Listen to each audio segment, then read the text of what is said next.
नमस्कार दोस्तों, मैं सीताराम शर्मा हिंदी एंड संस्कृत क्लासेज में आपका स्वागत है। आज हम हिंदी व्याकरण में दूसरा समास शुरू करेंगे। अव्ययभाव समास था, वो पहले वाली वीडियो में डाल दिया है, तो चलिए शुरू करते हैं।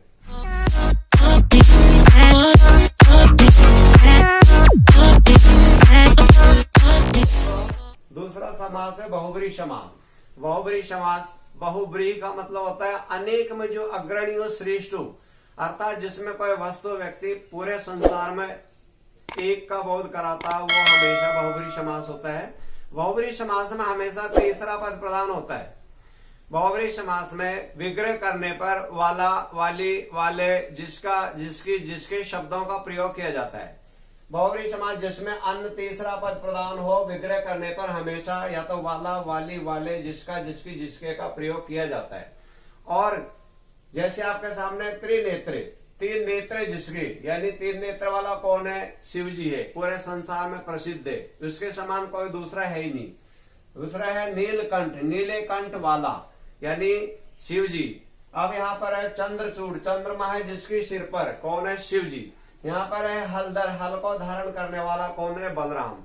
तो दोस्तों यहाँ पर जितने भी जो पूरे विश्व में कीर्तिमान स्थापित करने वाले जो भी शब्द होते हैं, चाहे वो भगवान से संबंधित हो, चाहे कोई इंसान से संबंधित हो, विशेष कीर्तिमान स्थापित करता है, वही बहुब्रीहि समास होता है।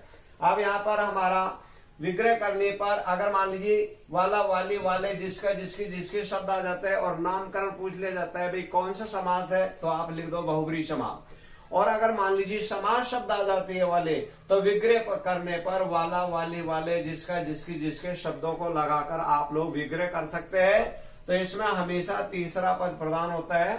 तीसरा नंबर का होता है कर्मधारय समास। कर्मधारय समास कहाँ होता है? हमेशा ध्यान दीजिए। इसमें यानी जो पहला वाला जो शब्द रहेगा वो होगा विशेषण। विशेषण का अर्थ होता है गुण, यानी किसी भी प्रकार का जो गुण होता है वो होता है विशेषण। विशेष होती है वो होता है संज्ञा। संज्ञा किसे कहते हैं? किसी वस्तु, व्यक्ति, स्थान के नाम को संज्ञा कहते हैं।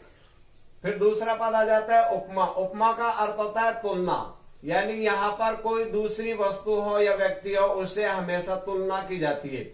उपमेय का अर्थ होता है संज्ञा। उपमेय का अर्थ होता है संज्ञा। आप यहाँ ध्यान दीजिए, कर्मधारय समास का होता है जिसमें या तो पहला विशेषण होगा, विशेष होगा, और इसमें विग्रह करने पर हमेशा दोस्तों जो शब्द का प्रयोग किया जाता है, विग्रह करने पर हमेशा जो शब्द का प्रयोग किया जाएगा। यहाँ पर आ जाता है उपमा, और उपमेय होता है विग्रह करने पर या तो सा का प्रयोग किया जाता है, या से का, या सी का, या रूपी का, या सम का, या समान का, इन शब्दों का प्रयोग किया जाता है, वो हमेशा कर्मधारय समास होता है। अब यहाँ पर जैसे आ गया पीत वस्त्र, इसमें पीत क्या है? विशेषण है। विशेषण क्या है? गुण है। तो पीत तो हो गया विशेषण, और विशेष क्या हो गया? वस्त्र। और विग्रह करने पर किसका प्रयोग कर दिया? जो का। पीला है जो वस्त्र, तो इस वाले में पीत वस्त्र में ये वाला ग्रुप है विशेषण, विशेष। अब हमारा दूसरा आ जाता है कच्ची कली। तो कच्ची शब्द है वो क्या है? विशेषण है। विशेषण क्या है? गुण है। तो कच्ची तो होगा विशेषण, और कली होता है विशेष। तो इसमें आज वर्तमान काल में एग्जाम होते हैं कंपटीशन के, उसमें ऐसे भी पूछ लिया जाता है, वो शब्द दे देता है निम्न शब्द में विशेषण और विशेष साटिए। तो विशेषण तो क्या होता है? कोई भी गुण होता है, और विशेष क्या होती है? संज्ञा होती है। यहाँ पर कच्ची तो क्या होगा? गुण है, विशेषण है, और विशेष क्या हो गया? संज्ञा। संज्ञा क्या होती है? किसी वस्तु, व्यक्ति, स्थान के नाम को संज्ञा कहते हैं। और कच्ची है जो कली, विग्रह करने पर जो का प्रयोग हो गया। अब हमारा आ जाता है चंद्रमुखी। तो इसमें गुण तो है ही नहीं, इसमें है तुलना। तो यानी उपमा का अर्थ होता है तुलना, उपमेय होती है संज्ञा। तो यहाँ पर मुख की तुलना करी गई है, तो यानी मुख तो क्या हो गया? संज्ञा। और किससे तुलना करी गई है? चंद्रमा से। तो चंद्र शब्द है वो तो हो गया उपमा, और मुख हो गया वो क्या हो गया? उपमेय। उपमेय क्या होता है? संज्ञा। अब यहाँ पर विग्रह करने पर सा, से, सी, इनमें से किसी का भी आप प्रयोग कर सकते हैं। तो इसका विग्रह होगा चंद्रमा जैसा मुख। चंद्रमा जैसा मुख। अब इसमें आगे उदाहरण है मृगनयनी। तो यहाँ पर भी कोई गुण नहीं है, तो इसमें ये वाला ग्रुप है उपमा और उपमेय।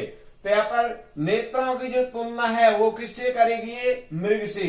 तो मृग शब्द है वो तो है उपमा, और उप में हो गया संज्ञा। तो नयन है वो है संज्ञा और हिरण से तुलना की गई है। तो मृग रूपी नेत्र, इसको मृग जैसे नेत्र भी लिख सकते हैं, मृग समान नेत्र भी लिख सकते हैं, मृग सम नेत्र भी लिख सकते हैं। फिर हमारा आ जाता है नील कमल। तो नील क्या है, इसमें गुण है क्योंकि इसमें कोई तुलना नहीं है। और कमल का गुण बताया गया कि कमल का जो रंग है वो कैसा है, नीला। तो इसमें विग्रह करने पर विशेषण विशेष में जो शब्द आएगा, नीला है जो कमल। और कमल शब्द हो गया विशेष यानी संज्ञा, और नील हो गया वो विशेषण हो गया। फिर आ जाता है कर कमल। यहाँ पर कोई भी गुण नहीं है, यहाँ पर तुलना करी गई है। तो यानी कर तो हो गया हाथ, हाथ शब्द तो हो गया संज्ञा उप में, और कमल यानी कमल जैसे नेत्र है। विग्रह करने पर सा से सी रूपी सम समान का प्रयोग करेंगे। इसको हम विग्रह में ऐसे भी लिख सकते हैं, कमल जैसे हाथ है, कमल रूपी हाथ है, कमल समान हाथ है। फिर आ जाता है सुकन्या। अब यहाँ पर देखो कर्मधारय समास में सु का अर्थ होता है सुंदर, ये क्या है, विशेषण है, इसमें कोई तुलना नहीं है। तो सु तो हो गया विशेषण यानी सुंदर, और कन्या है वो हो गया विशेष। विशेष क्या होगा, संज्ञा। तो विग्रह करने पर इस वाले ग्रुप में हमेशा जो का प्रयोग किया जाएगा, सुंदर है जो कन्या। फिर आ जाता है कुमार्ग, इसमें भी कोई तुलना नहीं है यानी गुण है। तो कु तो हो गया विशेषण और मार्ग हो गया संज्ञा, इसलिए विग्रह करने पर बुरा है जो मार्ग है। अब ध्यान दीजिए, जैसे मान लीजिए कुछ उदाहरण ऐसे होते हैं वो बहुब्रीहि समास में भी आ जाते हैं, कर्मधारय समास में भी आ जाते हैं। जैसे अब आपके सामने हम यहाँ पर लिख देते, मान लो एक उदाहरण लिख देते जैसे पीताम्बर, पीताम्बर। अब यहाँ पर यानी अगर मान लीजिए एग्जाम में एवं में ऐसे आ जाता है भाई बहुब्रीहि समास है या कर्मधारय समास है, तो पीताम्बर हमेशा बहुब्रीहि समास में करेंगे। क्यों कि पीला वस्त्र को धारण करने वाला, पीला वस्त्र कौन धारण करता है, यानी विष्णु भगवान।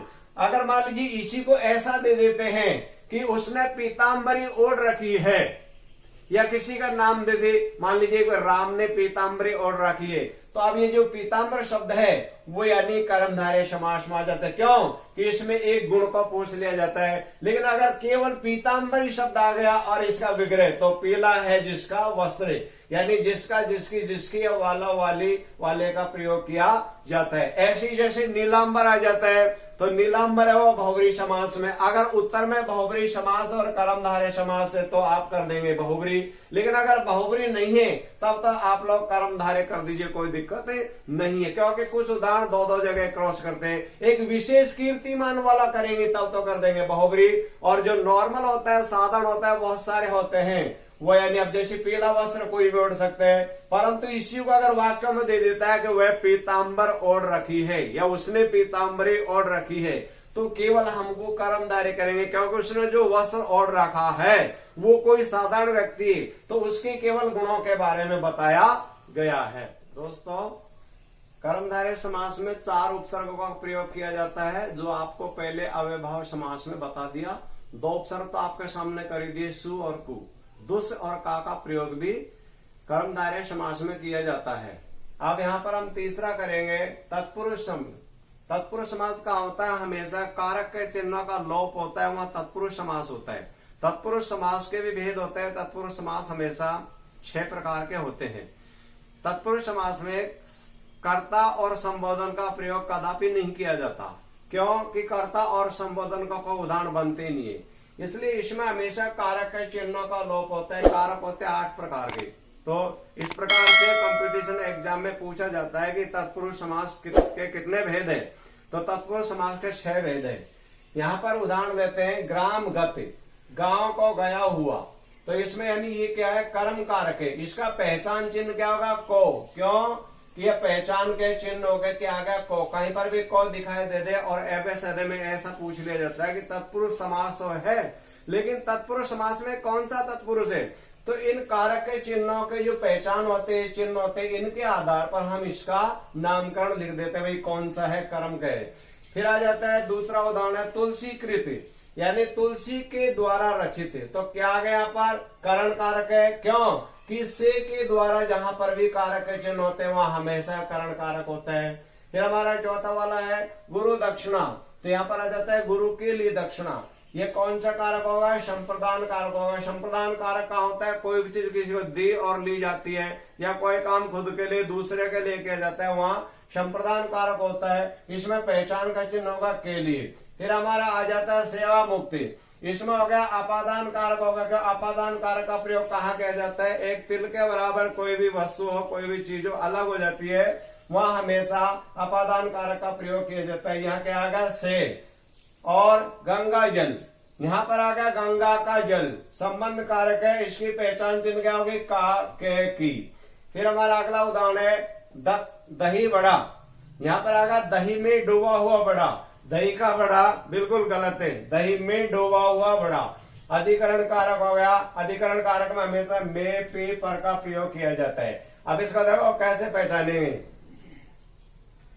ये तो को के माध्यम से, के द्वारा, के लिए, से, का और में। अब यहाँ पर आपके सामने मौजूद है, ये मान लीजिए उसमें अवच्छेद में दे दिया कि ग्रामगत कौन सा तत्पुरुष समास है, तो कर्म तत्पुरुष समास होगा, ये वाला होगा करण तत्पुरुष समास, ये वाला होगा संप्रदान तत्पुरुष समास, और सेवा मुक्त होगा अपादान तत्पुरुष समास, गंगा जल होगा संबंध तत्पुरुष समास, दही बड़ा हो गया अधिकरण तत्पुरुष समास। यानी समास तत्पुरुष है, तत्पुरुष में कौन से समास होते हैं ये पहचान के चिन्ह है, इनके माध्यम से मालूम पड़ जाता है। ये कर्म का पहचान होता है को, करण कारक होता है वहां से के द्वारा आते हैं विग्रह करने पर, संप्रदान कारक होता है वहां के लिए आते विग्रह करने पर, अपादान कारक होता है वहां से पृथक होता है। से का प्रयोग करण में भी आता है, लेकिन करण कारक का होता है जिसका सहयोग लेकर के कोई भी काम किया जाता है, वो होता है हमेशा करण कारक। यहाँ पर देखो तुलसी कृति, यानी तुलसी के द्वारा, यानी किसके द्वारा लिखा गया है? तुलसी के द्वारा सहयोग लिया गया है। लेकिन यहाँ पर देखो अलग हो रहा है, इसलिए सी आ गया। तो सी इधर भी आता है, इधर भी आता है, तो अपादान कारक का होता है कोई चीज अलग हो जाती है, पृथक हो जाती है, वो हमेशा अलग होती है। इस सेवा से मुक्त हो गया, इसलिए अपादान कारक हो गया। फिर गंगा जल ये संबंध हो गया, इसकी पहचान काके किया जाता है। और दही में डूबा हुआ बड़ा अधिकरण तत्पुरुष समास हो गया, पहचान में पे पर है। अब आपके सामने कुछ उदाहरण यहाँ पर मैं पेश कर रहा हूँ, प्रस्तुत कर रहा हूँ। नर बलि, अब इसका विग्रह केवल नर की बलि होगा, ना कि नर के लिए बलि, केवल नर की बलि। ऋषि कन्या, ऋषि की कन्या। अब इसमें पूछ लिया कि समास हो तत्पुरुष हो, तत्पुरुष कौन सा समास है? तो नर बलि होगा, नर की बलि। तो काके की कहा जाता है संबंध तत्पुरुष समास, संबंध कारक हो गया काके की, तो संबंध तत्पुरुष हो गया। फिर ऋषि कन्या, ऋषि की कन्या, ये भी क्या हो गया? आगे संबंध तत्पुरुष हो गया। रेलगाड़ी, इसका विग्रह होगा रेल पर चलने वाली, ना कि रेल की गाड़ी, रेल पर चलने वाली। तो मे पे पर कहाँ आता है? अधिकरण कारक। तो रेलगाड़ी का विग्रह होगा रेल पर चलने वाली गाड़ी, अधिकरण तत्पुरुष समास होगा मे पे पर। फिर अगला उदाहरण है दुर्गा बलि, इसका विग्रह होगा दुर्गा के लिए बलि, दुर्गा के लिए बलि। तो के लिए कहा आता है? संप्रदान कारक में आ जाता है के लिए, तो ये संप्रदान तत्पुरुष समास हो गया। समास तो तत्पुरुष है, लेकिन तत्पुरुष में कौन सा है? संप्रदान तत्पुरुष। फिर आ जाता है मुंह दिखाई, तो ये हो जाता है मुंह के लिए दिखाई, क्योंकि जो कार्य किया गया वो किसके लिए किया गया? मुंह की दिखाई नहीं होता है, बिल्कुल गलत है, मुंह के लिए दिखाई। तो के लिए कहा आता है संप्रदान में, किसके लिए काम किया जा रहा है? मुंह के लिए, तो संप्रदान तत्पुरुष समास होगा। अब दोस्तों कंपटीशन एग्जाम में ये वाला क्वेश्चन कई बार आया हुआ है, वो क्या कर देता है, ऐसे जो कठिन क्वेश्चन होते हैं उनको विग्रह करके दे देते हैं भाई विग्रह सही है या गलत है। अब हमारा जो क्वेश्चन है वो ये है कन्यादान का विग्रह होगा, उसने 4 उत्तर दे दिए, कन्या और दान, दूसरा है कन्या रूपी दान, तीसरा है कन्या का दान, चौथा है कन्या के लिए दान। तो ध्यान दीजिए, जो एक पिता होता है वो अपने पुत्री का दान करता है, तो इसमें जब कई समस्या ऐसी होती है उत्तर पर निर्भर करता है। अब इसमें उत्तर 2 दे दिए, कन्या का दान में दे दिया और कन्या के लिए दान में दे दिया। अब इस प्रकार से दोनों उत्तर है, तो एक पिता होता है वो हमेशा पुत्री का दान करता है, तो इसका वास्तविक सही उत्तर होगा ये। अब ध्यान दीजिए, अगर उत्तर में ये वाला नहीं होता कन्या का दान, तो आप इसमें कन्या के लिए दान भी कर सकते हैं। क्यों नॉर्मल जो और लोगों के लिए वो कन्या के लिए दान, जैसे अपन मान लीजिए किसी भी कन्या का विवाह होता है तो उसकी दक्षिणा के लिए अपन उसको दे के आते हैं, जो रस्म वो यानी केली हो जाता है। लेकिन जब उत्तर में दोनों होते हैं, कन्या का दान भी आ जाता है और कन्या के लिए दान भी आ जाता है, तो हमेशा कन्या का दान ही उत्तर होगा। इसलिए इसका उत्तर कौन सा होगा? नंबर तीसरा वाला होगा। कन्या का दान का विग्रह होगा कन्या का दान। दोस्तों अगर आपको ये वीडियो अच्छी लगी तो इसे लाइक करें तथा हमारे चैनल को सब्सक्राइब करें। और इस टॉपिक में आपका कोई भी प्रॉब्लम हो तो आप हमें कमेंट करके बताएं।